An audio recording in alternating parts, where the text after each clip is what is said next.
Hello there, it's Jo from Minerva. Today we're continuing with our Back to Basics sewing course, and today we're on episode 6. We've already learned what kit to get, how to cut and choose our fabric, how to set up our sewing machine and make some simple stitches, and today we're going to look at some hand sewing techniques that will finish off our projects. Today we're going to learn to sew on a button. I know that sounds simple, but if you can put one on effectively, it means they won't fall off and you'll also get the best fabric finish. There are two different types of buttons. There is a shanked button, and that's a button with a little shoulder on the back, and that's suitable for if you have very thick layers of fabric. So if you've got a coat, for example, and your fabric is quite thick, then the shank will take up the distance of the coat here. If you have a button on flat, then the threads will be under a lot of tension between two thick pieces of fabric. So shanked buttons are for thicker fabric and flat buttons are for thinner fabric. I'm going to show you how to put the flat button on first. If you like the style of a button but it doesn't have a shank on the back, then you can make a shank at the back with a thread. So you thread up a needle double. Excuse the black thread, but I thought you would be able to see it more easily. Going to put a knot on the end and the knot will be concealed. And we're going to make a shank for this button. Okay, let's say this is the right side of the fabric. I want my knot to be on the right side, which seems unusual, but then that will be covered up by my button and the back will be nice and clean. And I'm going to come back through to the right side, and the first thing we're going to do is to attach the button, but I don't want to attach it so it's completely flat and flush, because it feels like you're putting a really good button on, you're putting it on really nice and tightly, but if you put it on that tight, then when you try to get the next layer of fabric underneath there, it's too tight. This is a seam gauge, but it's got a little stack of metal plates on the end, and you can use those to make a shank.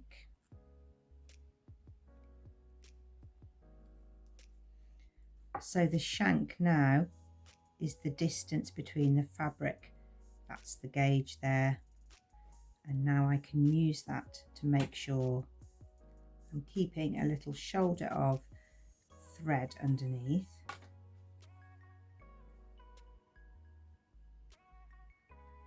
And then to stop that shoulder all coming undone, I'm going to wind the thread round a little bit. And bind those threads behind. So now I'm going to go up and down a few times, but I don't want to pull it tight. I want to keep that shoulder behind. I can keep my seam gauge in if I want, just to keep checking I've got the same distance. You can do it by eye as well. Do a few more. Now we're going to bind those threads in. Do our last bind. We're going to go through the back. So basically it's up and down through the button,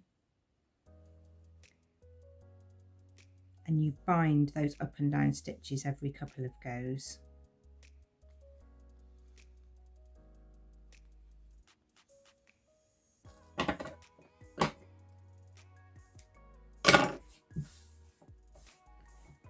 So your button, a little bit floppy, it's really well secure because inside is this little shoulder, and that's what it's hanging off.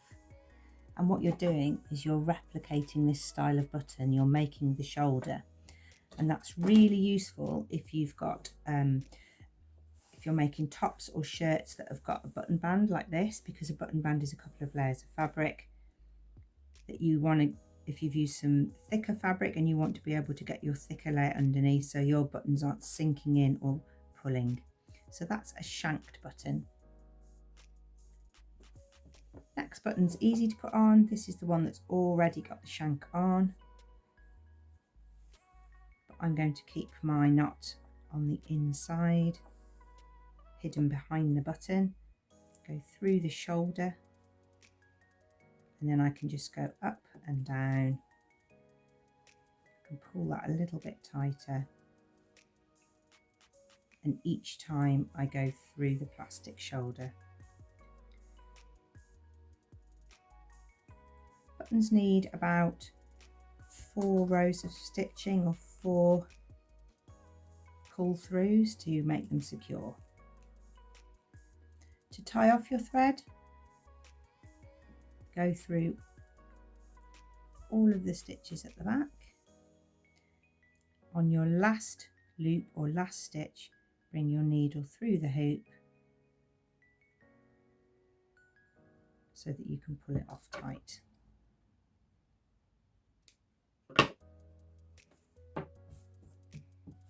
So this is a shanked button, and you can see there you've got a really good distance between the fabric and the button, so you can get quite a thick layer of fabric under there. Same for this one. This one's more adjustable. You can change the shank depth to the depth that you like. Let's look at 2 more buttons. You can get buttons with 2 holes or 4 holes. You can choose to do this how you want. You can make it decorative. You can do it as a cross shape, or you can do them going in 2 lines. You can also do them in a square. It's really up to you. There's a few other decorative ways that you can do it. But if you just need to sew a button for a button loop on the back of a basic new top or the top of a skirt, then this is the easiest way to do it. So again, you bring the knot to the right side so it's hidden by the button. And although I don't want a shank on here because I've got a thin fabric, I don't want it to be super tight. So I'm going to just make sure that it's got a little bit of room so that another piece of fabric can go underneath. If you want to keep the back neat, try and go up and down through the same places. If you work with your thread double, just make sure that you keep equalizing it out. Make sure it's still got that little bit of ease.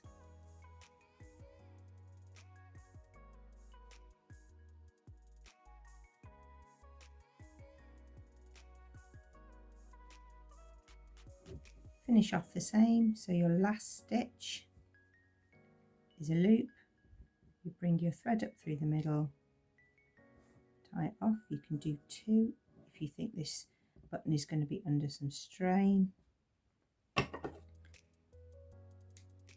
Snip it off, and you want minimal amount of thread on the back. Obviously I've got a black thread so you can see that a lot. And the same for a button with 2 holes. You'll be going backwards and forwards.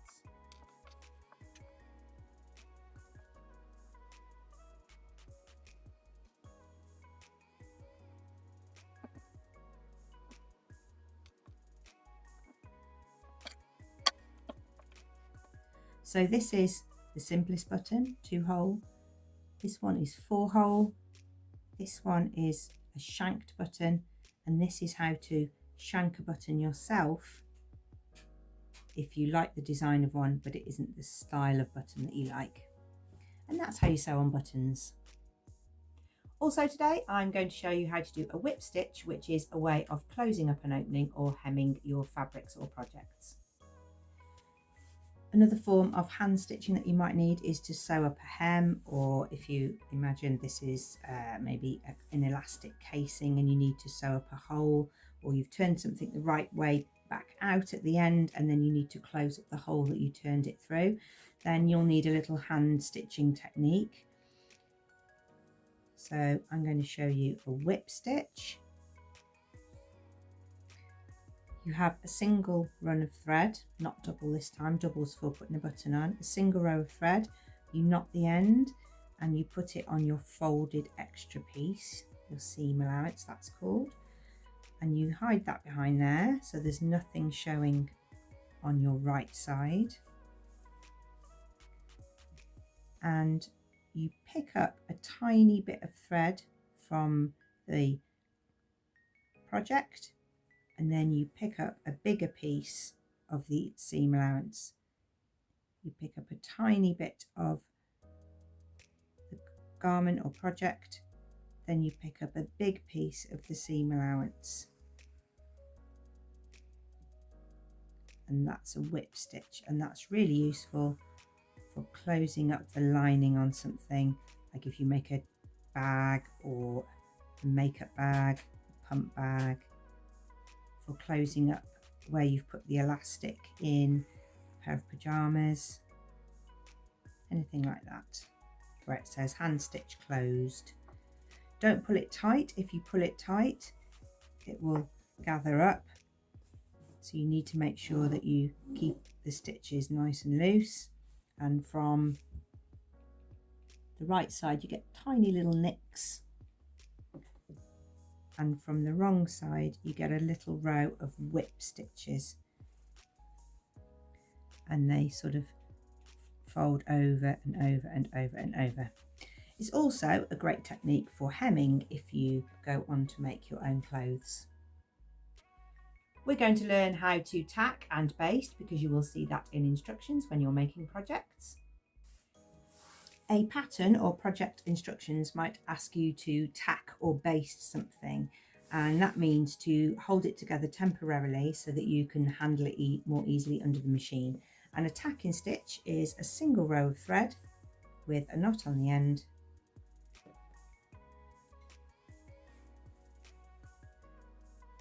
and it's a sort of stitch you sometimes learn when you're younger or at school, which is to have an imaginary line that you're following with the thread, and you go from the right side back through from the wrong side, the right side through to the wrong side, and they can be quite big because they're temporary and you're going to take them out. You can do it in one movement if you want to. So you can go from the right side to the wrong side, back through to the right side.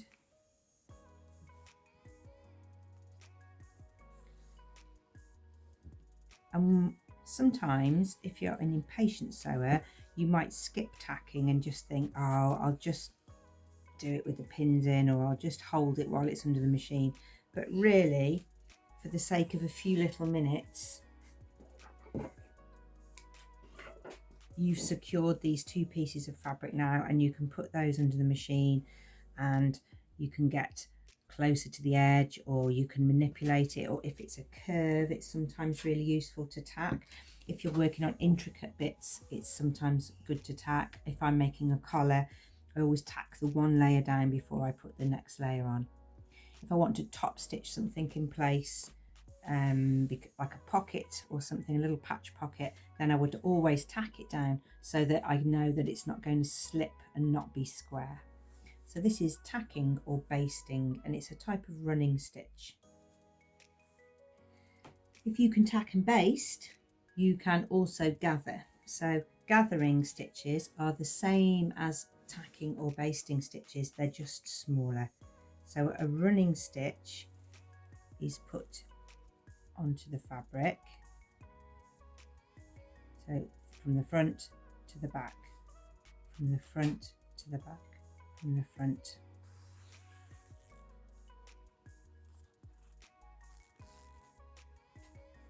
And you keep doing that all the way to the end.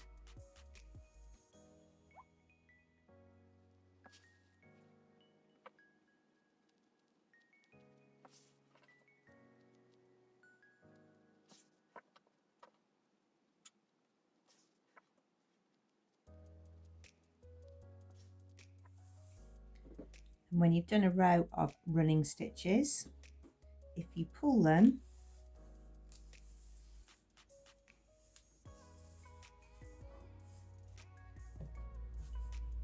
they will gather up because they're not secure, they're not locked together, they are just running through the weave of the fabric, and you can gather fabric.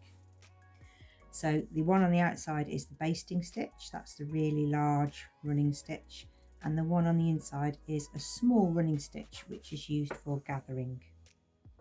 If you can gather, that really helps you to make lots of different things: skirts, a frill on a cushion, or a ruffle on a sleeve. So you can use gathers to enhance other things. But while you're learning, you'll need to know that that one is called a running stitch. You can do that on your sewing machine by putting your straight stitch on the longest length, normally 4 or 5 millimeters, but it's not as easy to pull up as a hand stitch. A hand stitch is a little larger and the fabric and stitches aren't locked together. And we're also going to learn how to do a backstitch, which will secure 2 seams together. So a backstitch attaches 2 pieces of fabric together, and from the right side it looks like a row of machine stitches, but obviously smaller. So you start off by making a little running stitch, but instead of just moving your running stitch forwards, you're going to go back and fill in the spaces. So you go back to the last stitch and then forwards.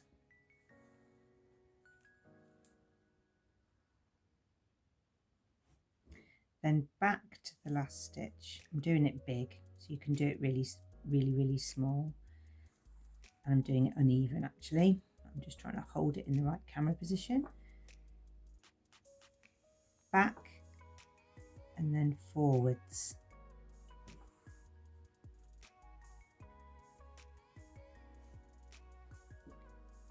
So your back stitch is going back to fill in that running stitch space.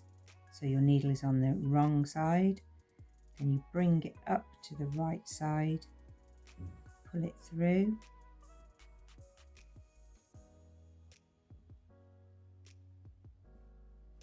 and then go back to the wrong side to fill in the space and pop back out on the right side. So from the right side you get a really nice line of stitches without any gaps, a bit like you would imagine that you see on the sewing machine. The only disadvantage of this is the back is always slightly uneven. So you could use that technique to put a little patch pocket on something. You could use it to put an applique on something. You could use it to sew on a badge. So anything that where you want a line of stitching but you want more control over it than when it's under the sewing machine. But you would like to make sure that the back is not visible because the back is slightly more untidy than the front. And that's called backstitch. I hope that's helped you today.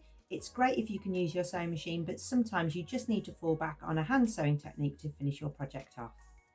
Do come back for episode 7, where we're going to start to make some little projects for our last few episodes. So you've got lots of skills that you've built up from episodes 1 to 6, and now we can use all of those skills. In the meantime, do head over to Minerva, where you can get lots of inspiration from Minerva makers. We'd like you to sign up and make an account for yourself too. Share your makes, share your progress. You'll get lots of support from all the people in our sewing community.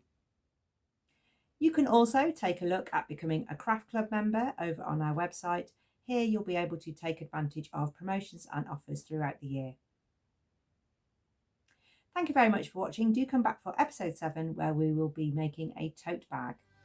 See you again soon.